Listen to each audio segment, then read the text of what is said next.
Bonsoir les filles, ou bonjour, je ne sais pas quand est-ce que vous regarderez la vidéo. Donc je suis heureuse de vous retrouver pour une troisième vidéo sur le December Daily. Et donc dans cette vidéo, je vous propose de faire les samedis et dimanches. Donc c'était le week-end qui vient de s'écouler. Pour le samedi, nous on a fait le sapin de Noël à la maison. Donc voilà, j'ai pris le sapin dans son intégralité et puis quelques détails de déco. Et pour le dimanche, j'ai pris une photo de ma fille qui me faisait une petite grimace. Voilà. Donc pour le samedi, comme j'avais 3 photos, en fait j'ai une photo en mode en portrait, celle que vous voyez là à l'écran. Et après j'ai pris deux petites photos carrées de déco. Donc pour pouvoir les intégrer sur l'album, j'ai décidé de faire un petit volet, voilà, que je suis en train de faire à l'écran. Et donc j'ai utilisé une carte de Project Life qui fait partie de la première collection de la marque Pucine et Potty que j'ai lancée en octobre. Et donc la collection qui s'appelle Douceur d'automne. Et donc là en l'occurrence la carte auprès de mon arbre allait parfaitement avec mon arbre, mon sapin de Noël. Voilà, donc j'ai maté la carte sur un fond noir pour la faire ressortir. Et puis dans le volet, idem, je vais mater mes photos sur un fond rouge.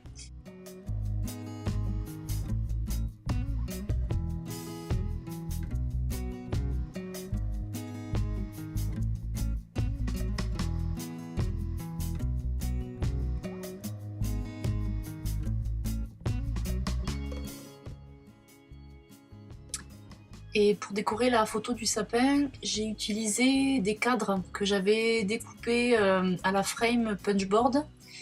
La frame punchboard, c'est une planche qui permet de créer comme ça des cadres, d'évider les cadres en fait, c'est très pratique. Et je pense que je vous ferai une démo dans une des prochaines vidéos du December, de vous faire une vraie démo parce que j'en ai parlé le premier jour mais ça a été un peu rapide. Donc je prévois de vous faire une vraie démo, voilà, pour le coup, comme ça pour bien vous montrer le fonctionnement, parce que je la trouve quand même hyper pratique. Et donc ensuite je continue, donc là je vais embosser, toujours pareil, je reste sur mon principe d'embosser le jour sur un de mes tags. Donc là je vais embosser le chiffre 3 en blanc.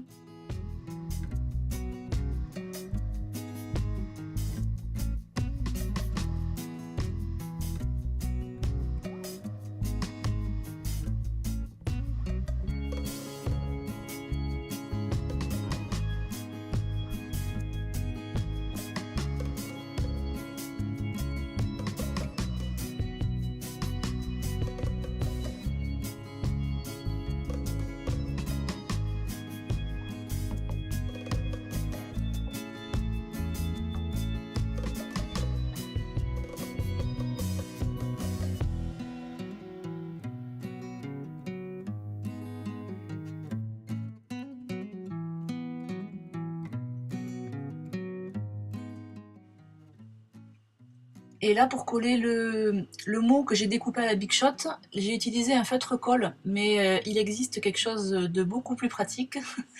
C'est un scotch double face qui est proposé en feuille 30-30, de la même marque que le double face que j'utilise aussi que j'ai utilisé pour faire ma structure, de la marque Lily Pocol, c'est une marque française. Et donc elle propose des feuilles 30-30 qui sont double face. Donc en fait on colle le papier sur une face de cette feuille. On fait la découpe à la Big Shot avec le papier collé et le double face. Et ensuite derrière, pour coller la découpe, on a juste à décoller le film qui protège, le film qui reste sur la partie collée. Donc je sais pas si je suis très claire, mais à l'occasion je vous ferai une démo. Et c'est vrai que en fait moi j'oublie tout le temps de les utiliser, mais c'est hyper pratique après pour coller les die qui ont des petits détails.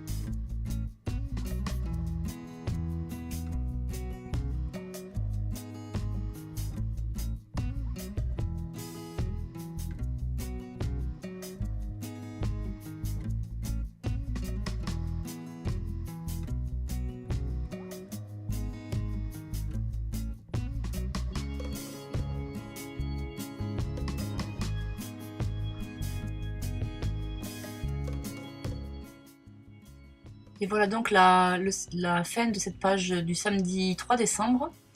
Et donc maintenant on part sur le dimanche 4, donc où je vous parlais tout à l'heure d'une photo de ma fille qui fait une grimace. Et alors là, je ne vous cache pas que j'ai un petit peu galéré, parce que je voulais absolument mettre ce tampon, sauf que, sauf que malgré la mousse dessous qui normalement aurait pu me permettre de bien faire, en fait sur la partie droite du mini m'empêche de positionner vraiment bien le tampon. Donc comme vous le voyez à l'écran, ça a bavé. Mais c'est pas grave, je ne me suis pas démontée pour autant. En fait, j'ai trouvé, j'ai tout simplement après recouvert avec une petite déco. Et voilà, donc je tenais aussi un peu à vous montrer ça pour vous dire que tout est rattrapable en scrap. Et là, en l'occurrence, j'ai essayé de tamponner sur du calque le même tampon et de le coller par-dessus, mais c'était pas top. Et bon, au final, voilà, après on le voit plus du tout, mais voilà, je suis assez contente après du rendu final.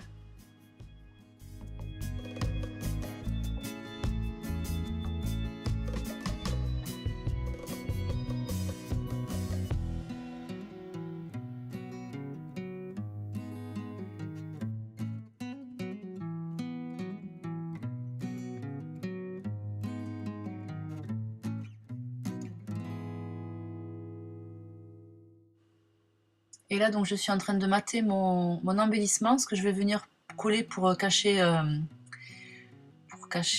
mon tampon foiré. Et j'aime bien en fait mater mes embellissements sur un fond qui contraste. Je trouve que ça rehausse un petit peu l'embellissement et c'est pas mal. Et là, je tamponne avec une planche de tampon que j'adore. C'est une planche de chez Florilège qui s'appelle Douce Frise de mémoire et qui propose plein de petites frises. Et donc on peut les placer vraiment n'importe où. Et là, voilà, ça me permet de terminer mon embellissement. Et comme vous l'avez vu, j'ai utilisé de part et d'autre de l'embellissement, des papiers pour éviter de tamponner sur mon tapis en mousse dessous. Voilà, pour protéger.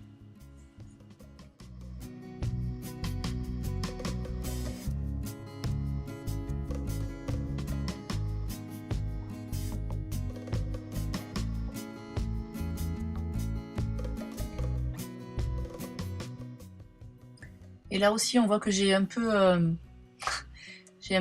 un peu bavé quoi. Mon encre sur mon tampon a un peu bavé sur le tag. Du coup, on voit une petite trace noire au-dessus du 4. Mais bon, peu importe. Enfin, ça c'est pareil, c'est toujours attrapable. Du coup, après, je l'ai collé sous la photo. Je sais plus comment je l'ai positionné, mais bon, ça se voit pas. C'est important de dire que même si on fait un petit caca, on peut toujours récupérer.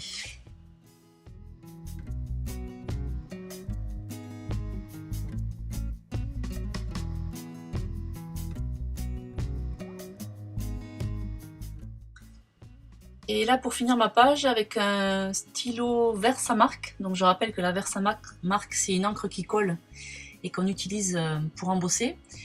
Donc je fais des petites taches un peu partout.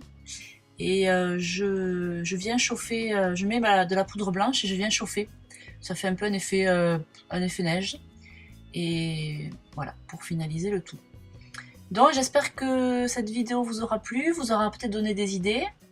Je vous souhaite une bonne soirée, une bonne journée. Et puis on se retrouve demain pour la suite des vidéos. Bye bye!